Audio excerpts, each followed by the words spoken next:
A symbolic game week. Well, it's only become symbolic in the last hour. Welcome back to West Ham Unofficial. I hope you are all well. Not a lot happened this week. There's a few goals to talk about, but it also triggered the announcement of David Moyes leaving West Ham United. We're going to park all of that for a minute as a show. I've done a little bit earlier on discussing that. But Sean is with me. No Josh this week to discuss the Premier League action this weekend. Have you had a nice bank holiday weekend, Sean? Not bad, mate. Yeah, but kept busy the first part, but doing stuff around the house and the garden the second half. Can't complain. Jolly good. Jolly good. Right, we're going to have to go all the way back to Friday night football first, as Luton hosted Everton in what I viewed as a must-win game for the Hatters. They couldn't quite get over the line at the end, probably signposting their relegation, Sean. Yeah, I think you're right. I think obviously Everton have got a lot stronger the last month or so. But home game against a fellow low team, as you say, this would be one. They probably a little bit annoyed that Everton picked up a little bit of form, but it was like a must win. And obviously now games are running out, so whether they can take it the last game of the season, I'm not so sure now. It could be all done and dusted for everyone. Yeah, I think that's probably going to be the case. And look, they have the opportunity. They were hinging all their hopes then on Sheffield United to do the business against Nottingham Forest, which didn't occur this weekend. Everton, are solidly safe now. Their rejuvenation, but they had 3 home games in a week, and I think they picked up a fair few points. That's when they beat Liverpool in that run as well, and it's got them safe. And Luton, just not quite enough. Been nearly there all season, but just haven't quite had the legs and ability, I'm going to say, to get over the line in some games. Yeah, I think it does come down to ability a fair bit, and a bit of know-how, but like I said, a bit of experience there. But ultimately, the 3 teams that come up haven't come up with anywhere near strong enough squads on ability, and that's what it usually comes down to. I don't know when they can be relegated. Like I said, we're at the final day. I'm not so sure now, especially with Forest picking up points. Everton have got enough. There's no one else down there they can catch really, is there now? I think we've probably criticised and slagged off the bottom 3 since before a ball's been kicked. So we won't go too hard on them, but it's just probably another little bit of a reality check that maybe the Premier League, we can get carried away how strong the Premier League can be, but when you see 3 come up and suffer so badly, all 3, and I don't think I can remember ever 3 teams coming up and all 3 being poor. Do you know what I mean? They've just not lived up to any. I mean, Burnley had massive expectations coming into the season and just have never lived up to them. Luton have had a go as expected, and Sheffield United have done as expected, if I'm honest, but just a lack of fight by all of them has been quite harrowing. Now, look, I think the Premier League season has been pretty woeful, if I'm honest, in terms of quality throughout the entirety of it. We're 9th, which just about tells you all you need to know. But we'll go to the Emirates next for the Saturday lunchtime. Arsenal 3, Bournemouth 0. Bournemouth felt a little bit disjudged with some decisions along the way. I'm inclined to agree with a couple of them. But Arsenal, comfortable victors, doing everything they can at the moment, Sean. Yeah, the first one, the penalty, it's one of those that we do see now and again. Yeah. I don't know if the laws have changed much from last season. It's a sort of one where the refs usually give it, and it's a sort of one where I would like VAR to sort of step in and say no. Yeah. But I think why they don't is because the laws there are so vague. Like, you can't have 3 million laws for every little tiny thing going. But I think if you drag a leg and play for it, I think Kane's done it quite a few times 2 years ago for Tottenham. It's usually what's called a clever move by the striker. It's a clever move because there's probably not a law to disallow it. However, for the good of the game, it's a sort of one where I would like something to be in place where VAR can disallow that. But after that, I think they just, once you got the first goal, then it just sort of it was just a walk in the park for them really now. And I know they got I'm right in saying they got 2 games left now. It's not many. And I think it's away to United. I don't know if that's next weekend or if it comes before, I'm not sure. I don't know. Yes, got away to United. Then I think they're home to Everton. I think they've got. On the final day, yeah. Wouldn't surprise me if they get maximum points, to be quite honest. Mainly because, as I said a minute ago, the league in general for quality, I don't know if it's there. I don't think it's taken a lot for a team to win the league this year, whoever wins it. Yeah. I think yeah. if they're ever going to win a title, Arsenal, it would probably have to be this year, because I don't think City have been near their best. Liverpool, I've said this many times, then I'm surprised they're as high as got as many points they have. And below that, it's a little bit like the last couple of years. Like Villa, sort of, they've done okay. Villa, I wouldn't go look good, maybe quite good. But I wouldn't stretch their praise much more than that. If I'm being totally honest, do you know what I mean? It hasn't taken a consistent team to get the fourth spot. Put it that way. No, and I think, Man City have not been anywhere near their potential. And I think I make you right. If Arsenal were going to win it, then probably this season was their best opportunity to. Right, next up is Brentford 0, Fulham 0, and I've put on my notes skip because this is your definition of nobody cares, to be totally honest. Goalless draw against two sides that have got absolutely nothing to play for. So I'm gonna happily skip that one and move on to Bramall Lane. I'll do this one. Sheffield United 1, Nottingham Forest 3. As I said earlier, Luton were desperate for Sheffield United to do them a favour, and inside 6 minutes, once again, Sheffield United took the lead, but once again couldn't hold on to that lead, similar to last weekend when they ended up getting battered at St James's Park. But look, it was inevitable that Forest were going to come back into the game, and they did just that. They've done just about enough. Nottingham Forest have had a points deduction chucked at them, but I think they've just about done enough to stay in the league. And look, if it's going to be in a couple of seasons' time when hopefully we've got a better standard, then they'll be right bang down there in trouble.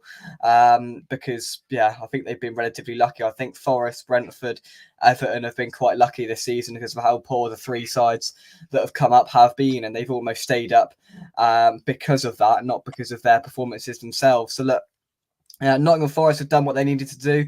It will take a massive calamity now for them to go down, I think. A massive swing and some good luck from Luton as well. So, look, they needed to win. It felt important to keep the relegation battle in their hands. Nuno reiterated that before kickoff. They had to win to keep it in their hands, and that's exactly what they did. They took maximum points. They beat Sheffield United at Bramall Lane, which most sides have done this season. And once again, feel for Chris Wilder coming out. What's he supposed to say week in, week out after his team just gets beat every single week, it feels like at this point. They've been so poor. Nottingham Forest have done just about enough. There's some decent players in that side. I don't dispute that. I wouldn't be surprised if Morgan Gibbs-White has a 40 or 50 million pound move in the summer, if I'm honest. A couple of other players have got potential in there as well. I think they'll struggle again next season, Forest. I don't think they'll be catapulting up towards mid-table. I think they'll be there or thereabouts again. Sheffield United in the Championship, and hopefully we don't see them again for a while. Talking about another team in the relegation zone, Burnley 1, Newcastle 4. They battered Sheffield United last week, and they battered Burnley this week, Sean. Yeah, Newcastle have had a nice little run of games, haven't they, really? Against teams, they finished the season quite strong. Burnley, like Luton, they sort of threatened to make a little bit of a bit of fight of it, and then just go out with a bit of a whimper. Going on about the Championship again, really, as I said a few times, I've watched a lot of the Championship this season, and already I'm looking at who's coming up and the style of football that these teams are playing and how they might go up. And on Burnley, I think Burnley in the Championship last year played a little bit similar football to Ipswich. So I'm wondering how they might go. Ipswich, I'm already seeing they might have a bit of money to spend, whether that's true or not. Obviously, Burnley haven't spent hardly anything at all. But the style was similar. Obviously, Leicester are up, but they're looking at a point deduction before they kick a ball. So that's two that, as I said, similar style to Burnley. So that's telling me they might struggle. Leicester, they're going to struggle anyway, because I think they might even have to sell players still. They're better players. And then that leaves the playoffs. And the team I like watching in the playoffs is Southampton. Yeah. But they can capitulate quite easily. I've seen them play outstanding football and concede 3-4 goals. Leeds, typical Daniel Farke side, they not the most exciting to Falling watch. apart. Bit more old-fashioned, bit more David Moyes, maybe you could say. Like, but keep a very rigid formation and probably rely on a little bit of flair from one or two players to get them over the line. So I've said before, I think that whoever comes up, the three will probably still be in the bottom six. And again, like you said, Forest, probably Everton. You can almost predict the bottom six. One will probably get sucked in. I've been wondering whether it's time for Brentford to get sucked in sooner or later. So it's early doors, but that would already probably be my bottom six for next season. Yeah, I think that's a fair assessment of it. I hope Saints come up purely for the geographic basis of the away day. That would be lovely for them to come back up nice and easy. But Leeds, I mean, if they come up, they come up. That's a decent away day. Who else is in there? Norwich and West Brom. Been to both of them. Yeah. Whoever come up, it doesn't particularly bother me as long as it's Southampton. Southampton, the first choice, absolutely. Bring the Saints back up. Yeah. So then, Sean, you can have your little. You can go to Southampton and you can both sing "Oh When the Whatever" go marching in. Then seeing that they barely even sing it. They've got a little corner of fans that sing a little bit, but that's about it. Very true. We'll go to the Etihad next. Manchester City 5, Wolves 1. This was the Saturday night football, I think. 5:30 kickoff, and yeah, did the job, did what they needed to do. There's not much more you can say, Sean, is there? No, it's a textbook sort of end of season game when the Man City are playing a team with nothing riding on it. Yeah. We see them every year. So you look at the fixture list at the end of most seasons, you think, oh, that could be tricky. Then within about 20 minutes of watching the game, you're reminded that the other team, they're not bothered really. and how many did Haaland get in the end? Is it 2 or 3? I don't know. Was it? Because he had a little bit of a sulk when he come off, didn't he? So yeah. I wasn't sure if he had his hat trick or not. Because I'll be honest, I watched the first half of it, and then we put on Britain's Got Talent, and that's how it's. He scored 4. Did he? Yeah, he got 4, but he still come off in a huff. So, yeah, I know Man City. They've got my lot and your lot, and Arsenal praying that one of us do something for them. But ain't going to happen. I think Man City's trickiest game, and again they're playing a team with nothing on it.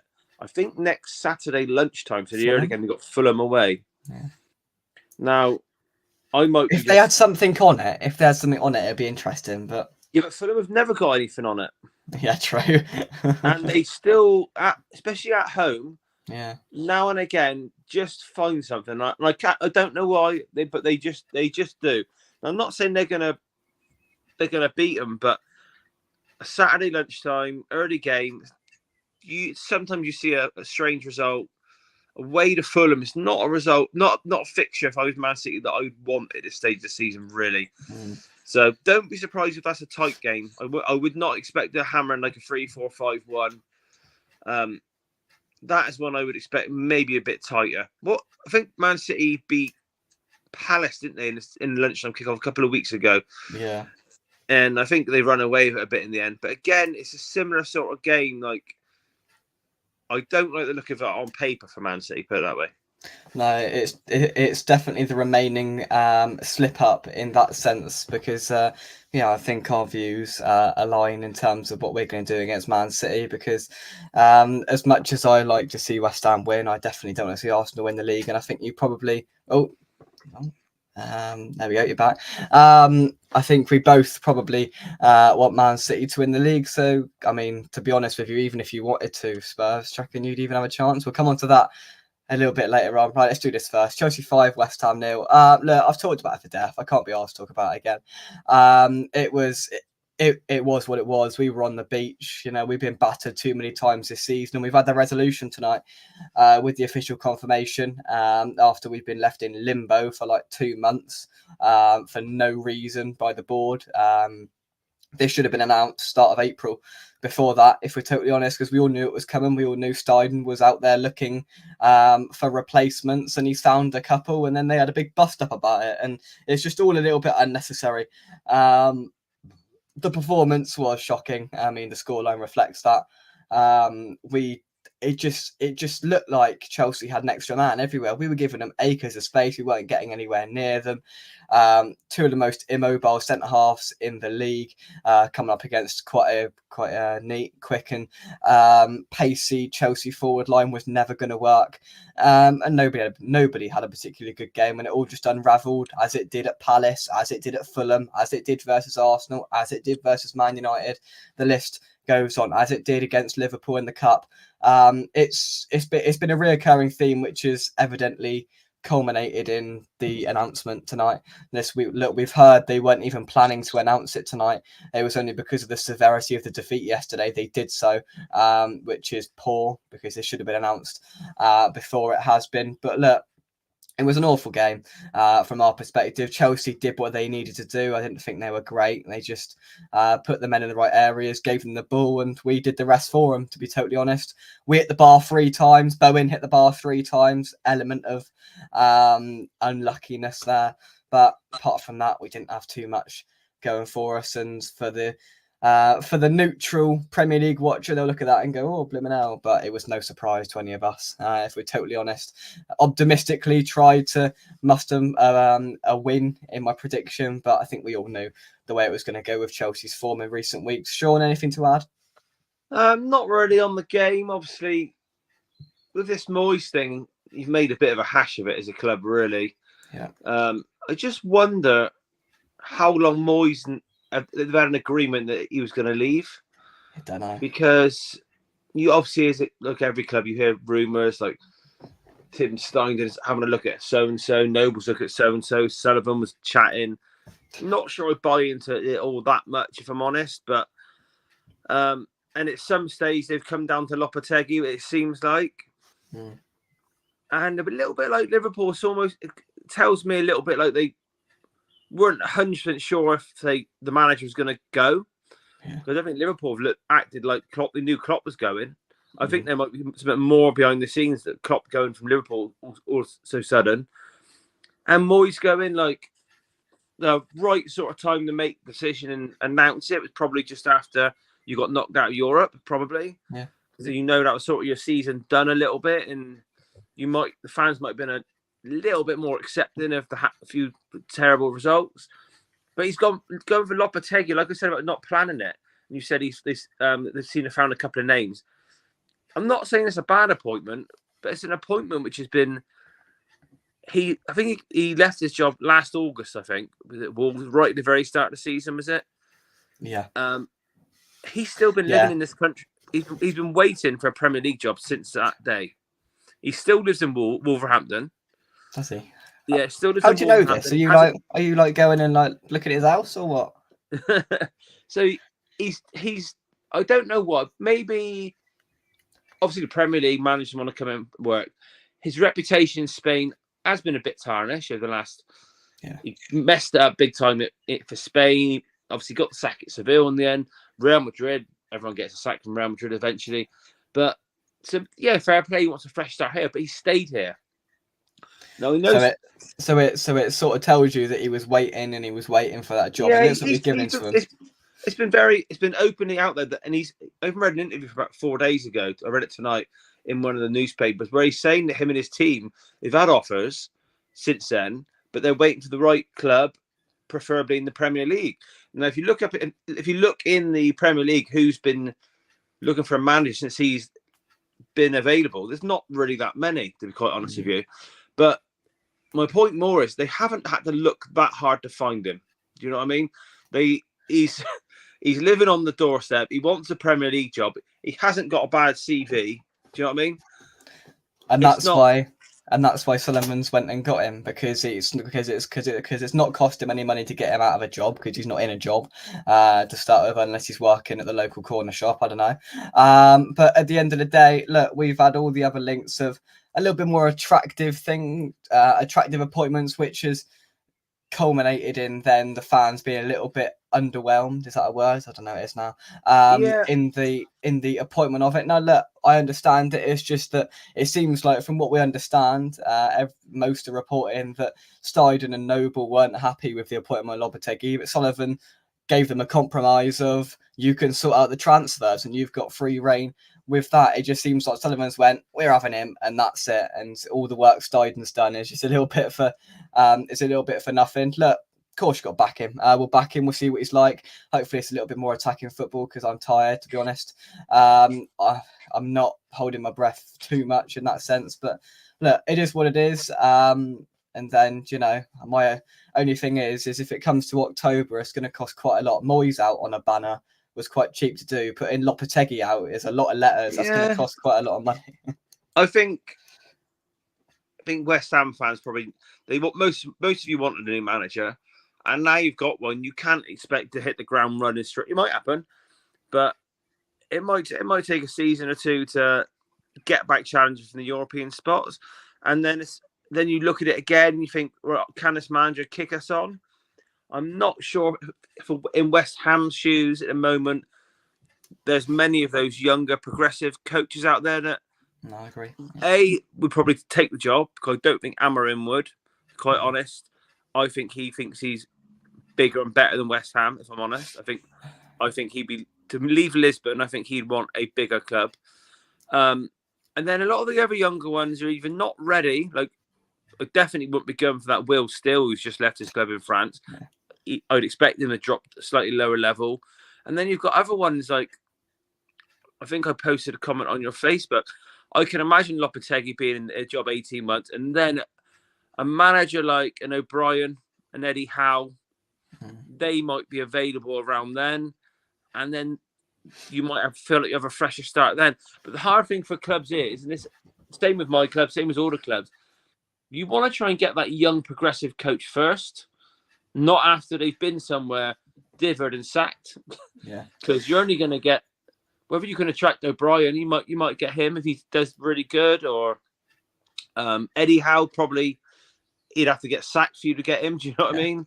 No, I think it's just a bit more ambition. Like if we went and got Michael Carrick out of his job at Middlesbrough, we've discussed his name on it before, and you said it was at last season or started this season or whatever, and it's just a bit more of a project. This seems like, Christ, the fans are unhappy. Let's just get this guy in who's going to steady the ship a bit. It's not a long-term project. He's nearly 60, I think, 57 or something like that. This isn't a long-term project. It's a restabilization project, hopefully, as you said, for then in the future to go and get that Carrick, Howe, whoever, out of somewhere. I don't know. What I will say, and it's a bit of a gamble, because like I said, getting the younger managers in the Premier League, like I said, you're going to get them when they've been booted out somewhere, more than likely.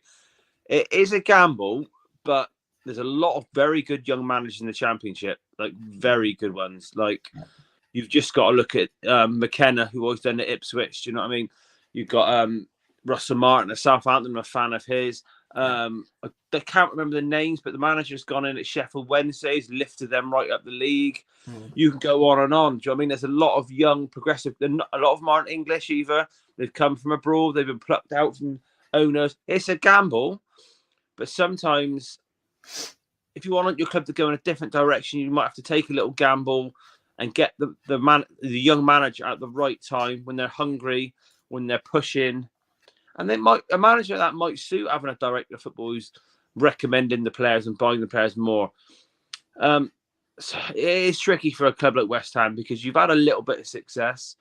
You probably admit you're struggling to maintain it a little bit, but then again, you don't want to go backwards. So it's tricky, the position you're in, because you're not making an appointment really to start. Oh, we want to go for a title challenge or even challenge top four. You probably want to maintain what you are, but whilst watching better football, and that's quite a hard thing to sometimes achieved. That is very tricky because to play better football, you might need a more technical centre forward, unless you're going to put Bowen up there. Yeah. To play nicer football, you might have to play out the back from a bit more, and I wouldn't fancy some of your centre backs playing 5-yard square balls. Do you know what I mean? So. Do you know what? That's the issue of it. There's a clip done the rounds today of Lopetegui's Sevilla, like playing it out from the back, like massively, and like loads of people would try and get Zuma or Ogbonna to do that.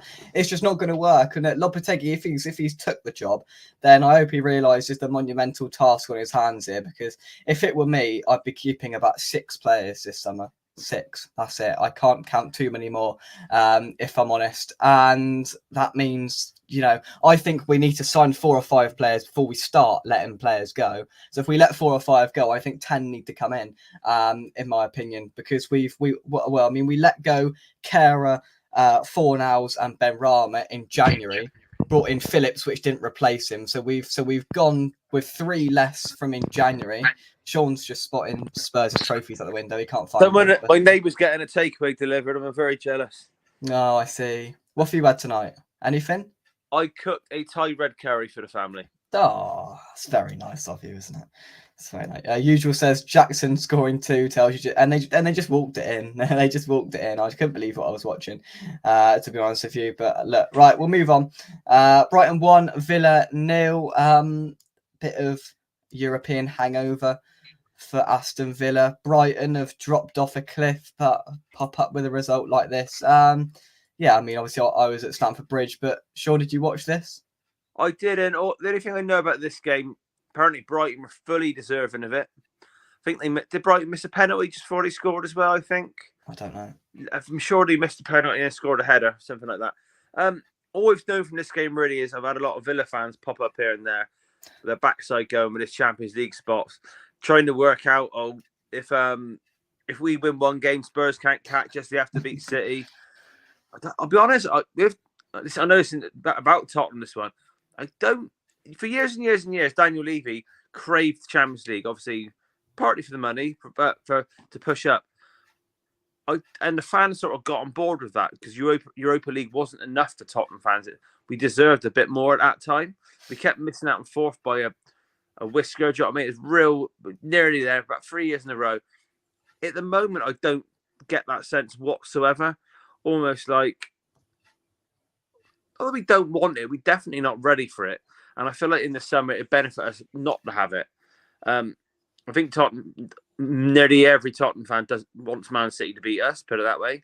So that tells you, if you offer a Tottenham fan now, you can win the last 3. We've got 4 left or 3 left. That's 3, ain't you?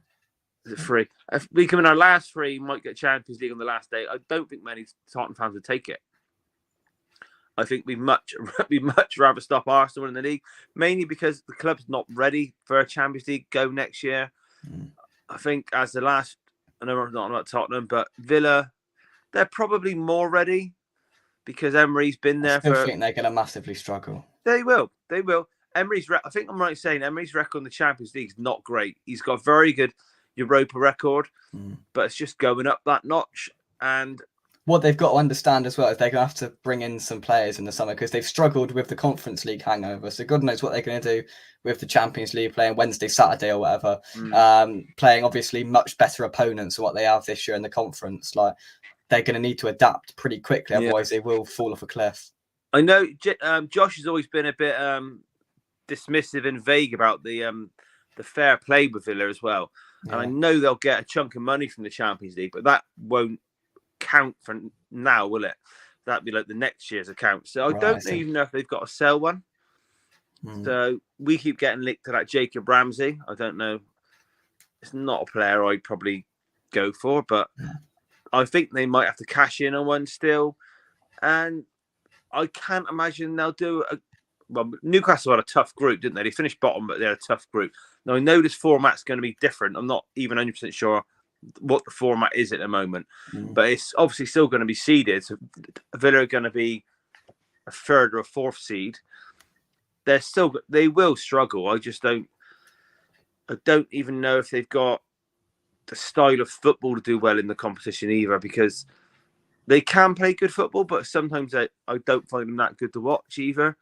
But yeah, whoever gets in the top 4 deserves it. But like I said at the beginning of the show, it's well done to them, but it's a bit of another default one a little bit for me. A little bit how United and Newcastle got it last year. And that was proven right with that, because they are both a little bit embarrassing in the Champions League. Certainly embarrassing for our country. Do you know what I mean? We had 2 of our 4 teams finish bottom of the pile. Do you know what I mean? That don't care what it looks like for the Premier League, and we big it up as the best in the world. All the managers want to come here. It can't just be about money coming here. For 2 of our 4 teams to finish rock bottom, that's crap. It's terrible. Oh, it's been awful. It's been awful, to not. I mean, we were having a conversation with somebody about this today at Froome, and just sort of saying that, look, to not have one European side left in any of the competitions, because Villa are just as good as out at this point. I mean, then they aren't going to go and turn that deficit around. I'd be highly surprised if they did next Thursday. But I mean, look, it's just been it's been embarrassing. That's a bad result. Sorry to put in Olympiacos. The few seasons when Tottenham were in the Europa League, we would often come across Olympiacos, and they're always like the second and third rate Greek side. I don't know if they've won they couldn't win the title over there because they're in the Blooming Conference League. But that's a bad result. Do you know what I mean? That's not. Did you have Fiorentina? No. Did you have the semi last year? Frankfurt? No. Alkmaar. I thought it was someone better than that. But Olympiacos in the semi-final. Do you know what I mean? Shouldn't be letting 4 in. Do you know what I mean? Because I remember all the Villa fans on Twitter moaning that they had Olympiacos and anywhere in the final because their games are tougher than what we had last year, and they were calling it really tough. Now look, they're an experienced outfit in Europe, Olympiacos, but I mean they were 2 goals down and they pulled it back to 2-2, but to lose it 4-2, it's just. I think it's Fiorentina or one of the French sides in the other semi in that. I think. Is it? I don't know. I think I'm right saying. Do you know what I mean? And you had Fiorentina last year, and they were like the 7th or 8th place. They were awful. We were awful, but they were even worse. Do you know what I mean? I know it's Villa's first proper go in Europe, but it's one of their players was even mocking the fans. Don't forget him at the end of the season when they're on about going to Europe. Did he say, "Oh, it's only the conference"? Do you know what I mean? But that's a different conversation. But they'll probably struggle. It's a little bit of a jolly. It probably means they slip down the league a little bit, but. I'd be surprised if they finish top 8 if they go anywhere near the sort of knockout stages of the Champions League, if I'm honest. Yeah, I think the bigger picture I'm making here is that last year, probably sound a bit moany. I said about the league wasn't that strong last year, below second. It's been even worse this year. And this year, you've just got so many inconsistent teams below. Well, even Liverpool are a bit inconsistent, but Villa, they'll cling on.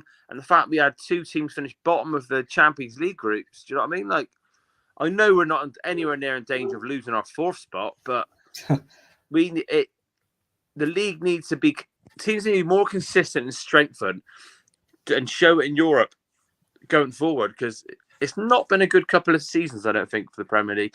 Like you, obviously last year City won it, you won your thing. We've certainly gone backwards since that this year. Yeah, absolutely. Liverpool 4, Spurs 2 to finish things off. Then I watched a little bit of this on the way back down from London. 4-0 at one point made me smile a little bit. Sure, did you even watch it? Only a bit, mate. My lad always plays at this time, so it's only seen a bit of it. All I can say is more of the same, really. We've had a shocking run of it's 4 defeats in a row, and I don't think that's happened for like 20 years. Believe it or not. Conceded too many goals in that time. I think a bit like probably with Moyes the other day when he's come out and when a manager's on a bad run, they come out and speak their mind a little bit more. I find, not throw them under the bus, but sort of point the finger a little bit, give a little bit of blame. And I think Ange just sort of come out and said that what we already knew, that he's got to make a lot of changes. There's a lot of players available. I think one of the Tottenham ones that everyone listens to said up to 12 players they'll listen to offers for. But the problem is we always want too much money for half of them. That's why sometimes we've got to end up sending them out on loan, because we want too much. So it's just more of the same, really. The only thing that frustrates me a little bit is things that have gone wrong in the last couple of games. He kind of is stuck with it when there's been some glare and things that just aren't right. Tells me a little bit that he's not that bothered about the results. Like Emerson Royal, he's not a left back. We don't have a left back fit. He was ripped to shreds by that Madueke by Chelsea in the week, and he starts him again at left back. Yeah. Whilst we've got a centre half on the bench who turned down Bayern Munich to join us, a little rejiggle, and he can play the new centre back. Van der Ven's left footed. He's played left back in the German league before. So little things like that tells me he doesn't want to disrupt the centre back partnership no matter what. So that just tells me he's not that bothered about the season at all. Every single week I'm on saying the midfield 3 hasn't clicked since October. And when I say it hasn't clicked since October, that coincided with Maddison doing his ankle ligament. He hasn't looked the same player since. I The think thing that's baffled me with the midfield element of it is that it's happened in like a lot of games this season. I think it happened against us where like he's changed 2 or 3 of them at half time. So he's changed like the complete midfield like halfway through a game or like just afterwards. And like has he found his best midfield three? Because I mean I can look through it and yeah, Maddison's looking more and more average by the week. And I'm going to be honest, I think the rest of them there, I mean, I don't know what he sees in Højbjerg, why he's playing. I think he's a bit woeful, to be honest. And the rest of them are just not standing up. And it doesn't look like he's got a clue what his best midfield is.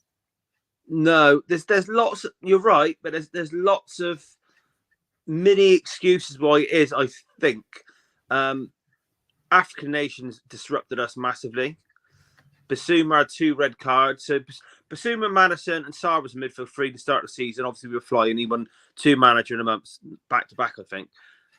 Then it started to unravel with injury, suspensions, African Cup of Nations. So that dimension just went to pieces. It completely lost. Out of nowhere, Bentancur had come back. I thought, wow, we didn't expect him for another couple of months. He come back, played okay, but nowhere near fit. Then he got hacked down by Matty Cash, missed another 2 months. Then the African nations ended, so we sort of got through that period, like just throwing a team together. Højbjerg, he only plays him really, I think, when he needs a bit of a destroyer, or he thinks the game's going to get out of hand, because I think everyone knows he's going to be one of the first ones going. And then it come out that Bentancur has been playing through the pain barrier with 2 broken toes. So there's lots of little lots of disruptions basically. And that goes on more and more. He's barely used Oliver Skip, so he obviously doesn't fancy him. Although he did a really good cameo at left back, believe it or not. Lo Celso, a lot of fans want more minutes for him, but he's just never done it in the Premier League. Although he still starts for Argentina. So we've got a lot of bodies in there. That's like probably 6 players I've just mentioned. And they've been very, very disrupted through injuries, suspensions, malaria, African nations. It just means that every week, like you said, he's got to mix it up. But Bentancur, I don't think he's anywhere near fit. So you might see him start a game, then he's hooked off after an hour.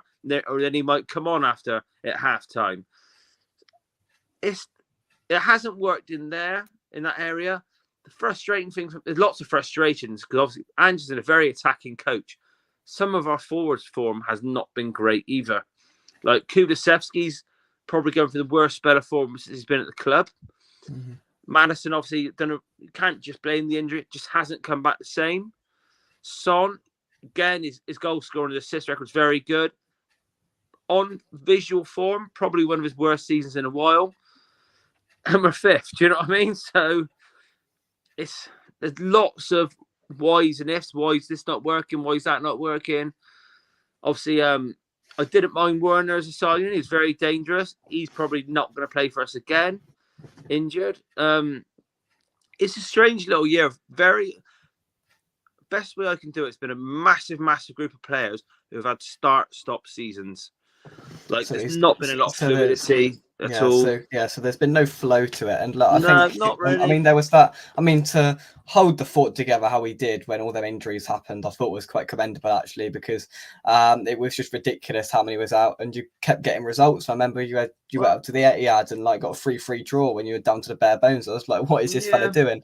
And it's all just began to unravel a little bit. And I don't know whether it's arrogance or anything else in what he keeps coming out. I mean, if I was a Spurs fan, I'd get incredibly annoyed with some of the things he's saying about set pieces. He stood clapping the away end yesterday, pointing at his head. I mean, I don't know what that's about, but he screams. I mean, I think he even said last week that I don't care what anyone thinks. This is the way we're going to play, basically until I get sacked. And I was like, well, you can do that in the Scottish League, but it's not going to cut the mustard in the Premier League. And he's got to change, otherwise he'll be sacked by Christmas. I'm going to be honest. I think he's got a lot of confidence in every job he's been in. There's been a set improvement after the first season, and I think he's got a lot. Like you said, the Premier League's the strongest job, toughest job he's ever had. I think he's got a lot of confidence in himself and his team that can carry on. The set pieces, it will need looking at. I don't know. he's got to do something about it. I have read as well that he's going to bring in some more coaches. Whether that's an area he's going to do that. But in pointing to his head, I just took that as more of like, stick with it again, because he's confident the second season is when he kicks on. I don't think in the second season we're going to be where he hopes we're going to be in a title challenge next year. I can't see that. I'm seeing all the names we're getting linked to, and I'm thinking I don't see many names that's going to kick us under that level. Mm-hmm. But yeah, I'm certainly not moaning about it at all, because I do think he's probably ahead of what most people said he would be. The football on the whole, bar the last 4 or 5 games, has been quite decent to watch. But I can't excuse him the midfield not working and clicking, because everyone in there has just been start-stop, and he's almost thrown it together a little bit nearly every single game. The form of Madison, Kulusevski, Brennan Johnson, he's a funny player because his season stats are very, very good. But he tends to just hide away in games, like he's a bit of a teenager, a little bit, like he's not ready. So there's lots of question marks, really, and I'd like to think a lot more of them be answered come next season. Yeah, it's going to be an interesting one, that is for sure. I'll say some final comments before we go. Geordie Zen, hope you well. Hope Lopetegui changes the fortunes next season. So do I. It was disappointing, mate. There's no doubt about that. Right, Palace, Man United tonight. Hopefully Palace beat them, because that'll be mildly amusing. But yeah, that will do. Sean, thank you very much indeed. Only a couple of these left, then you've got a nice summer break. But thank you very much for joining me, as always. Mate. Always a pleasure.